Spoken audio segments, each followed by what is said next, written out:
দ্বিতীয় প্রশ্ন, আমার জীবনে দুঃখ কেন, আর কিসে আমার প্রকৃত মঙ্গল হবে? এই হলো সনাতন শাশ্বত চিরন্তন জিজ্ঞাসা বা প্রশ্ন। আমি মনে রাখার জন্য আরেকবার উচ্চারণ করছি, কে আমি, কেন মরে চারে তাপত্রয়, কেন ত্রিতাপ জ্বালা দুঃখ ভোগ করছি আমি, আর আমার মঙ্গল কিসে হবে? প্রভু, এই তিনটি প্রশ্নের উত্তর তুমি জগৎকে জানাও, আমাকে জানাও। বিশ্বজীবের প্রতিনিধি হয়ে সনাতন গোস্বামী এই প্রশ্ন শ্রীমান চৈতন্য মহাপ্রভুর চরণে নিবেদন করেছেন, আমাদের প্রত্যেকের প্রতিনিধি হয়ে।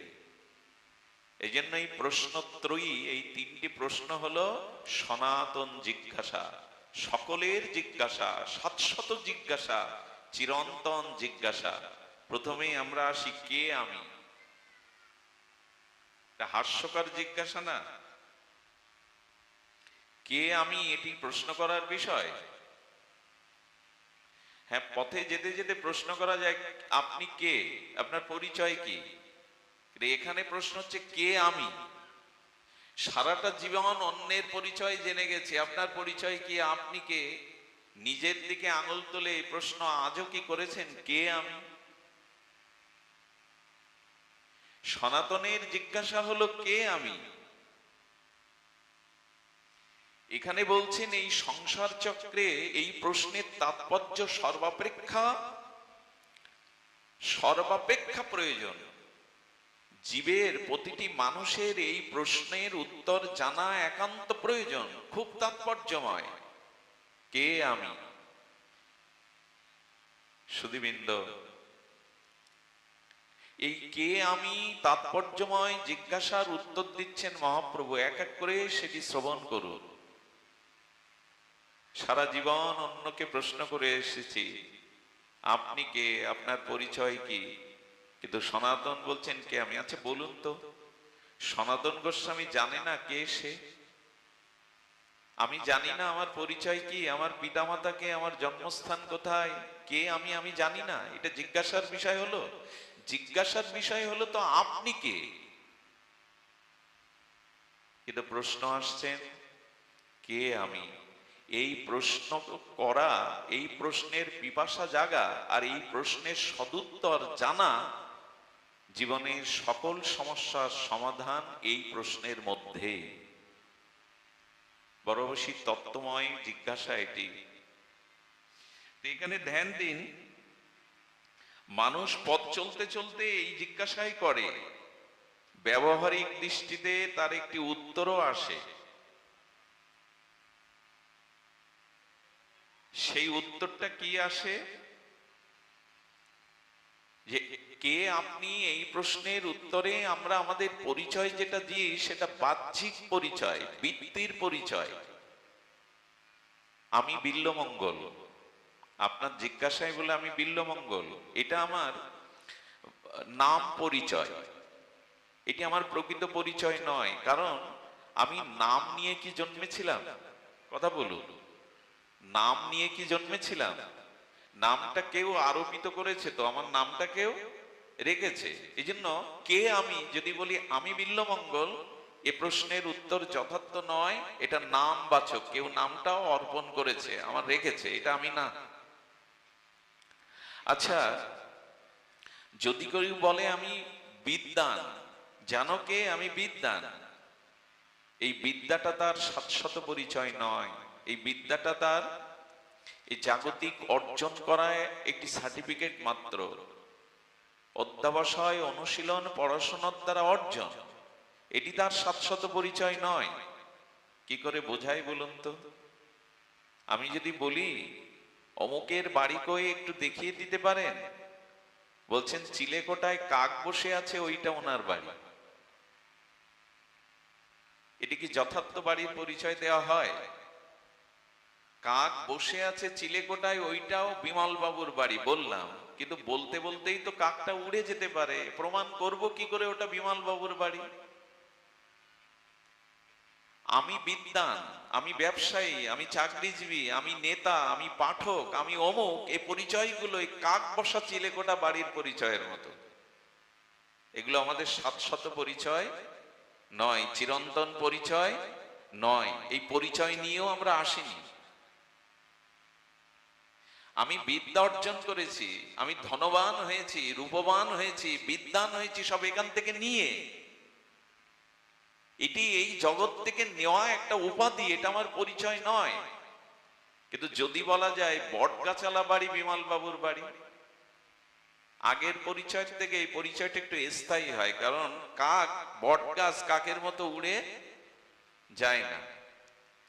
কিন্তু বটগাছটা কোনো ঝড়ে উৎপাটিত হয়ে যেতে পারে, পরের বছর এসে আর বটগাছালা বাড়ি বিমল বাবুর বাড়ি এ পরিচয় আপনি বহন করতে, গাছটা তো উড়ে যেতে পারে, পারে কি না, ঝড়ে পড়ে যেতে পারে।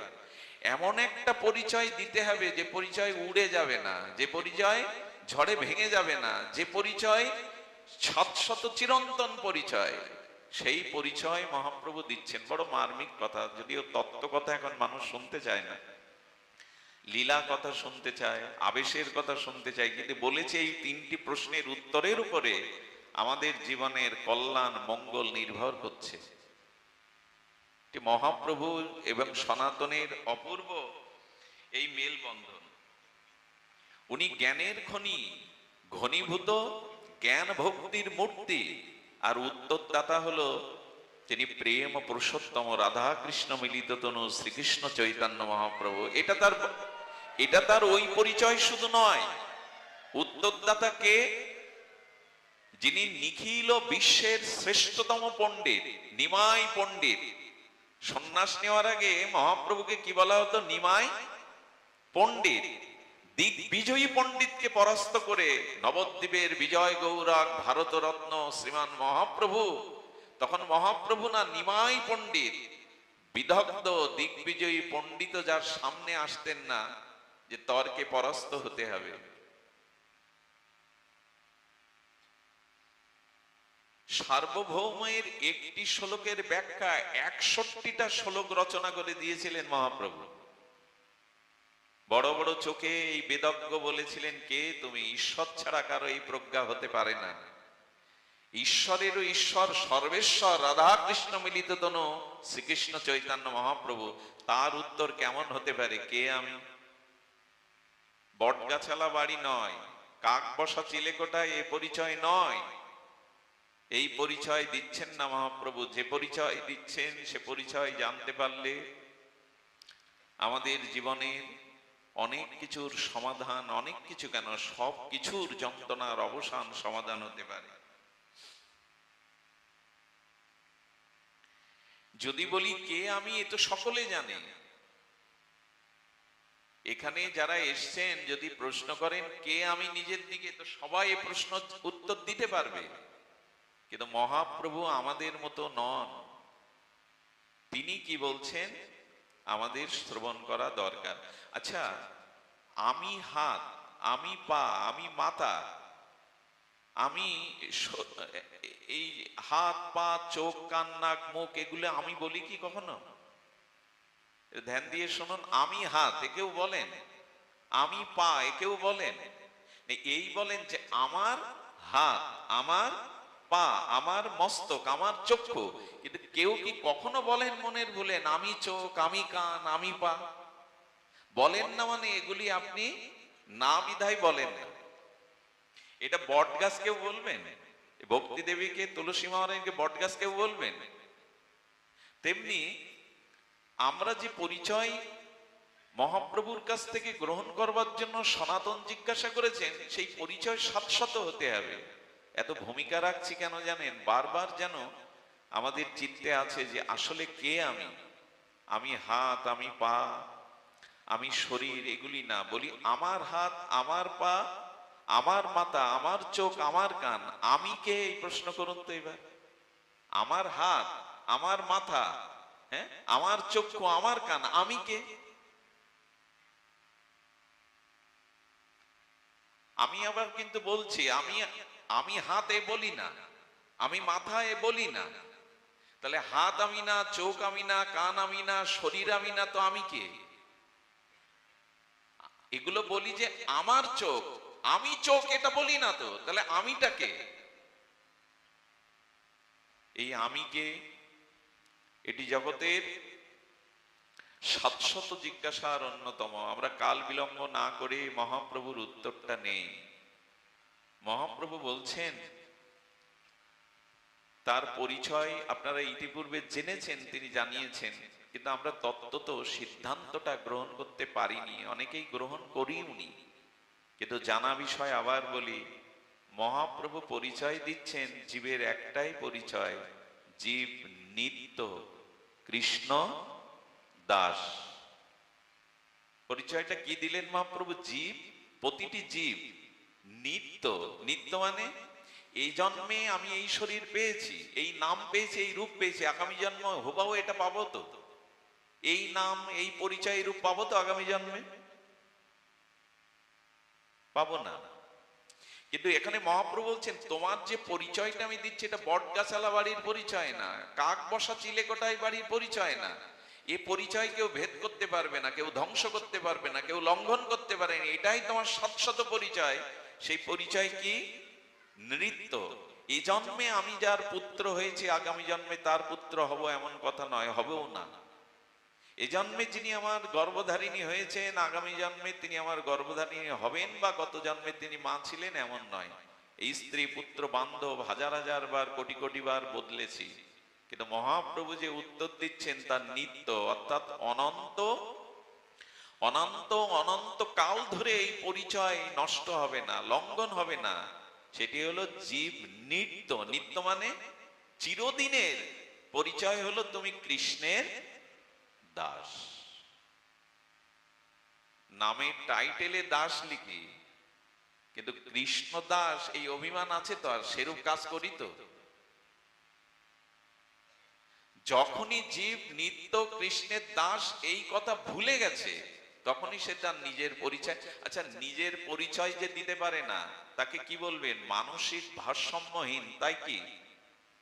যদি বলেন এই তোমার নাম কি জানি না, যাচ্ছ কোথায় জানি না, তাকে কি বলবেন আপনারা? একটু কথা বলুন, কি বলবেন? মানসিক ভারসাম্যহীন। তো যদি নিজের পরিচয় না জানলাম, আমি কি যথার্থ দাবি করতে পারি যে আমার স্মৃতিশক্তি ঠিক আছে?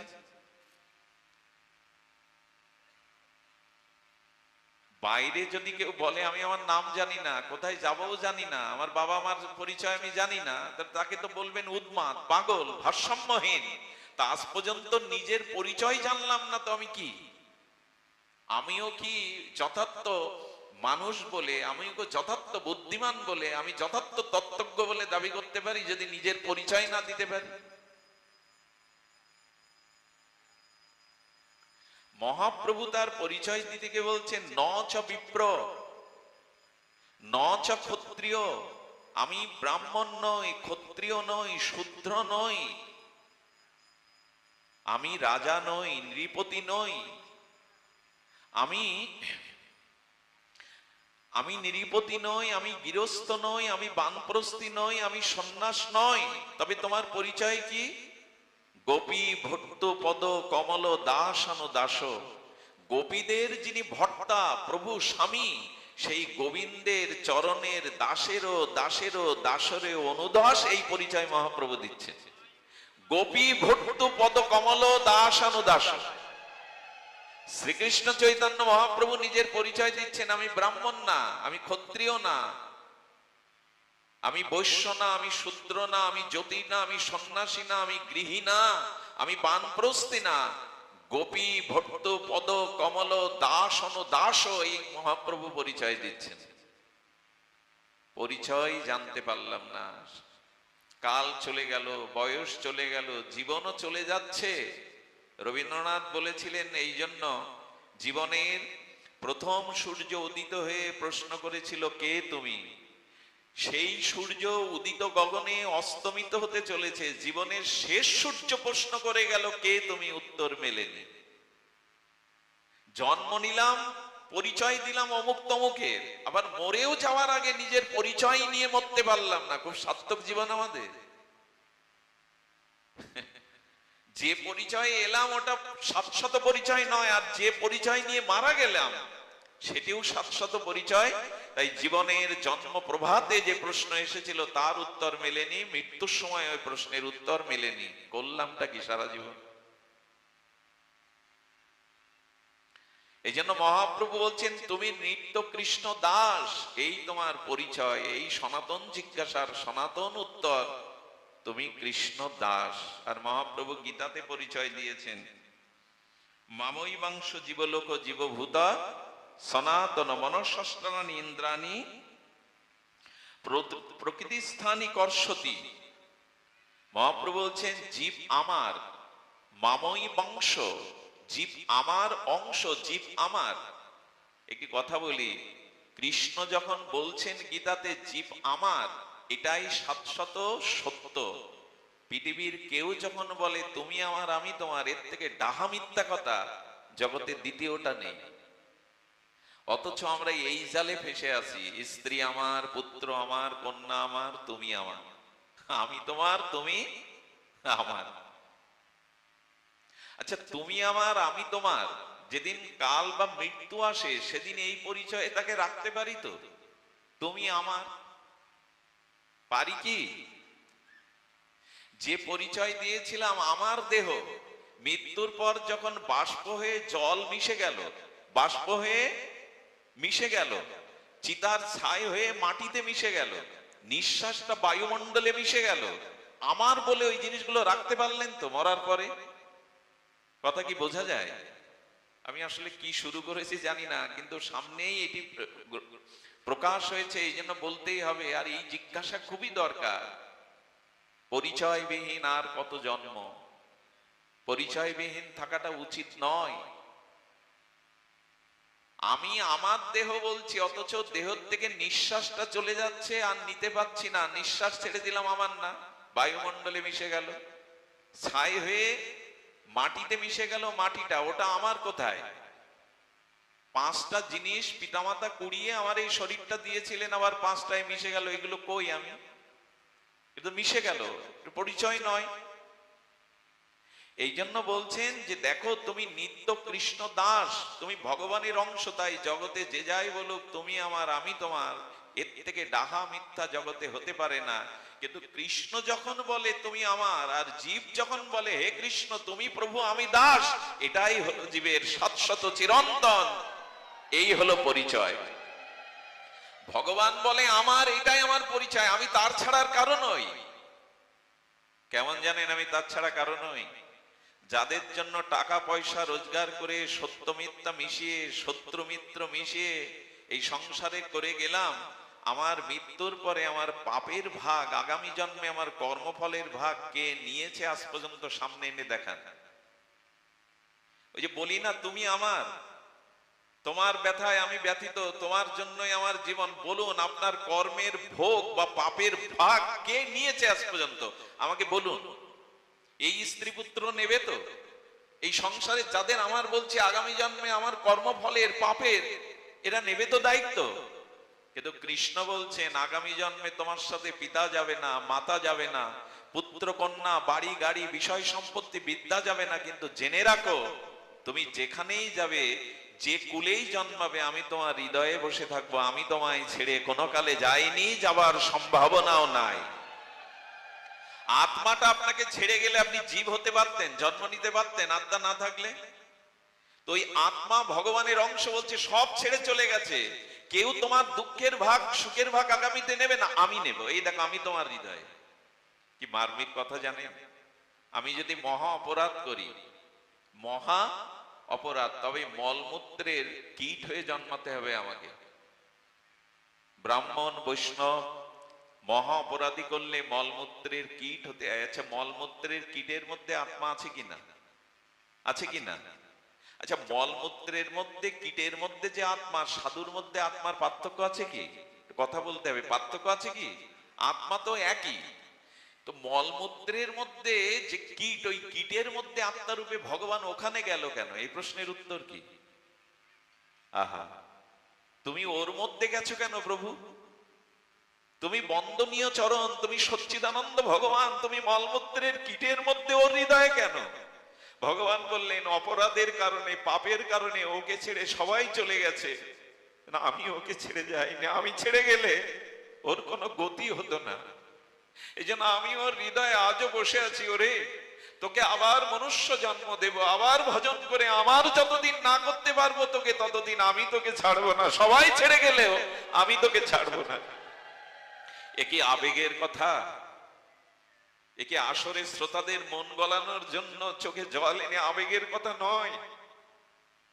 তোমার কর্মফলে, তোমার পাপে সবাই ত্যাগ করেছে তোমায়, কিন্তু মলমূত্রের কীট হলেও আমি তোমাকে ছাড়িনি, এই জন্য যে তোমাকে আবার আমি আমার কাছে নিয়ে আসবো। যতদিন না পারবো ততদিন আমি তোমার সাথে আছি, আমি তোমায় ছেড়ে যাইনি। সুধীজন, আমি প্রায় 1.5 মাস হাসপাতালের বেডের সামনে, 20টা দিন আজও কাটাচ্ছি আইসিইউর সামনে। আমি অনেকটা লক্ষ্য করেছি, আমাকে মানুষ তো অনেক ভালোবাসে। আমি পরীক্ষা করতে যাইনি, কারণ সকলের সময় আছে, সকলের সংসার আছে, সবাই আমাকে দেখতে যাবে, সবাই আমার খোঁজ খবর নেবে, এত বড় মূর্খ আমি নই। কিন্তু বসে বসে ভাবি, সারা রাত জেগে জেগে ভাবি, একজন মৃত্যুমুখ মুমূর্ষু মানুষের সামনে, যন্ত্রণাকাতর মানুষের সামনে ভাবি, জগতে আসলে ব্যথা কে নিতে পারে, আপনজন কে? প্রায় 6 সপ্তাহ ধরে এই উপলব্ধি করছি আমি। এবং আমার সামনে আজকে 5 জনকে আমি মরতে দেখেছি, তাদের হাহাকার, তাদের ক্রন্দন দেখেছি, এবং এটা উপলব্ধি করেছি কেউ কারো ব্যথা নিতে পারে না, একমাত্র ভগবান ছাড়া ব্যথা নেওয়ার কেউ নেই। ভগবান ছাড়া আপনে সংসারে কেউ নেই। এটা আমার উপলব্ধিতে এসেছে। উপলব্ধির কারণেই কথাটি বলছি। আপনি ভগবানের, ভগবান আমার, এই পরিচয়টা দিন। অন্য পরিচয় প্রকৃত পরিচয় নয়। তবে হ্যাঁ, সংসারে এসেছি, পিতামাতার আশ্রয়ে তারা জন্ম দিয়েছে, শরীরটা তৈরি করে দিয়েছে, স্ত্রী পুত্র সুখে দুঃখে সাথে আছে, তাই তাদের প্রতি আমার কর্তব্য আছে, তাদের প্রতি আমার দয়া মায়া আছে। কিন্তু পরিচয়টা জানুন, ভগবান ছাড়া আমার আপন কেউ নাই। ভগবান ছাড়া প্রকৃত এই জগতে আপন কেউ নাই। ব্যথা তো কেউ নিতে পারে না। ওই মলমূত্রের কীট হয়েছি, সাথে তো কেউ যায়নি যারা পূর্ব জন্মে ছিল, কিন্তু ভগবান তো হৃদয়ে বসে আছে। এই জন্য ভগবান বললেন, তোমার পরিচয় জীব নিত্য কৃষ্ণ দাস। কথাটি ছোট আকারে, ক্ষুদ্র, কয়েকটা শব্দ, কিন্তু এর গভীরতা সাগরের মতো, অনন্ত মহাসাগরের মতো। আমি চিরদিনের, চির জন্মের, চিরকালের কৃষ্ণের নিত্য দাস। এই হলো আমিকের উত্তর। একটু মনে রাখবেন, পারলে বাড়িতে গেলে চৈতন্য চরিতামৃত দেখে একটু খাতায় লিখে রাখবেন। লিখলে মনে থাকে। 10 বার পড়লে যা মনে না থাকে, 2 বার লিখলে সেটা মনে থাকে। এটা লিখবেন, এবং একটু মাঝে মাঝে দেখবেন, আমি কৃষ্ণের নিত্য দাস, এই আমার পরিচয়। সুধীজন, জগতের যারা বড় বড় পরিচয়ে পরিচিত হয়েছেন, জগতে সম্রাট, চক্রবর্তী সম্রাট, রাজা মহারাজা, পৃষ্ঠা খুলে তাদের নাম আমরা পড়ি না। অনেক সময় ইতিহাস থেকে তাদের নাম বাদ দিয়ে দিই। এই বড় পরিচয় নিয়ে লাভ কি? আমি সম্রাট ছিলাম, আমি ধনী ছিলাম, আমি অমুক ছিলাম, মন্ত্রী ছিলাম, তমুক ছিলাম। একদিন ইতিহাস ছুঁড়ে ফেলে দেবে। কজন মনে রাখে ইতিহাসের পাতাগুলো অমুক সম্রাটের নাম, তমুক রাজার নাম? কজন মনে রাখে গো? মনে রাখে না। এই জন্য মনে রাখার পরিচয়, আমি ভগবানের দাস। আরেকটা জিনিস কি জানেন, আমি অনেকবার বলেছি, আমাকে দেখতে এখানে আপনারা আসেননি। আমার বিদ্যা, আমার এই বাহ্যিক এই যে দেহটা, এজন্য আসেননি। বা আমার মধ্যে কোনো জাদুকরি কিছু আছে এটার জন্য আসেনি। কেন এসেছেন? মাটিতে বসেছেন কত বিদগ্ধ জন, যাদের চরণের ধুলি হওয়ার যোগ্যতা আমার নেই, তারা এসেছেন কেন জানেন? নিচে বসেছেন কেন? বিল্লমঙ্গল, তোমার মধ্যে ভগবানের কথা প্রকাশ হচ্ছে, তাই তো এসেছি, অন্য কারণে আসিনি। তো যদি পরিচয় দিতে পারেন, আমি চক্রবর্তী, আমি রাজা মহারাজা, এই পরিচয় যদি দিতে পারেন, এই পরিচয় টিকবে না। কিন্তু জগৎ জোড়া এই পরিচয়, জগৎ জোড়া আশীর্বাদ আপনি পাবেন যদি এই পরিচয় দিতে পারেন, আমি গৌরাঙ্গের দাস, আমি গোবিন্দের দাস, আমি রাধা রানীর দাসী। এই পরিচয় যদি দিতে পারেন, জগৎ আপনাকে মনে রাখবে। আজকে স্বর্গস্বামীর বুকে তুলসী কেন দেন, রূপ সনাতনের গুণকীর্তন আরতি কেন দেখান? তারা রাজা সম্রাট সব ছেড়ে দিয়ে ব্রজের ধুলিতে ছেঁড়া কাঁথা, নাড়া মাথা, মুখে কৃষ্ণ গুণগাথা, এই ছিল তাদের পরিচয়। আমি মহাপ্রভুর দাস, কবে এই পরিচয় দিতে শিখবো? আর এটা কিন্তু আমরা দেই। আমরা অনেকেই বলি কি, বাবা আপনার বাড়ি কোথায়? ইনিয়ে বিনিয়ে বলি কি জানেন, বাড়ি আবার পাবো কোথায়, আমার বাড়ি নেই, থাকবার মতো বাসা আছে। এসব সব বানিয়ে বলা। বাড়ি আমার না, বাসা, এইসব মুখে বানিয়ে বলি, কিন্তু বাড়ির প্রতি মমতা আমাদের যায় না, বিল্ডিং এর প্রতি মমতা যায় না। বলতে হয় বলি, বাড়ি কোথায় পাবো, একখানা বাসা ভগবান দিয়েছে, এরকম বলতে হয় বলি, কিন্তু আসক্তি ত্যাগ করি তো। এই জন্য প্রকৃত শাশ্বত পরিচয় আসুন আমরা এইটুকু ধারণ করি হৃদয়ে, অন্তত আজ ধারণ করি যে প্রভু এই পরিচয় যেন দিয়ে বেঁচে থাকতে পারি যে আমি তোমার দাস, আমি কৃষ্ণের দাস। দ্বিতীয় প্রশ্ন, কেনে মোরে যারে তাপত্রয়, কেন এই ত্রিতাপ দুঃখ আমি পাচ্ছি সংসারের, উত্তর দাও মহাপ্রভু। এই প্রশ্ন বোধ করি আমাদের প্রত্যেকের হওয়া উচিত, কারণ পৃথিবীতে সবাই দুঃখী। আমার জীবনে দুঃখ কেন, এই প্রশ্নের উত্তর দ্বিতীয় সনাতনের জিজ্ঞাসা, কেনে মোরে যারে তাপত্রয়, ত্রিতাপ দুঃখ কেন আমি পাচ্ছি? জানতে ইচ্ছা করছে কি এই উত্তর মহাপ্রভু যা দিয়েছেন? আচ্ছা, এই প্রশ্ন কার না বলুন তো? আমার জীবনে দুঃখ কেন, এই প্রশ্ন কার না? পৃথিবীতে এমন কোন মানুষ পাবেন না যে এই প্রশ্ন তার হতে পারে না, কারণ দুঃখ সকলেরই আছে। জগতে আসলে ছটা জিনিস নিতে হবে, ভিখারি হন আর রাজা হন, বিদ্বান আর মূর্খ হন। ছয়টি কি নিতে হবে? জন্ম, মৃত্যু, জরা ব্যাধি, ক্ষুধা, পিপাসা। বলুন কার নেই? জন্ম, মৃত্যু, জরা ব্যাধি, ক্ষুধা, পিপাসা, এই ছয়টি তরঙ্গের সংসারের আঘাতকে পাননি, আমার সামনে আসুন, আমি আপনার চরণ বন্দনা করে আপনার দাস হয়ে কাল কাটাবো। কিন্তু এমন কেউ পাবেন না পৃথিবীতে, এমন কাউকে পাবেন না। আপনাদের মনে পড়ে প্রয়াতা বিশ্বনেত্রী ইন্দিরা গান্ধীর ছেলে, ছোট ছেলে সঞ্জয় গান্ধী বিমান অ্যাক্সিডেন্টে মারা যায়। আমি তখন খুব ছোট।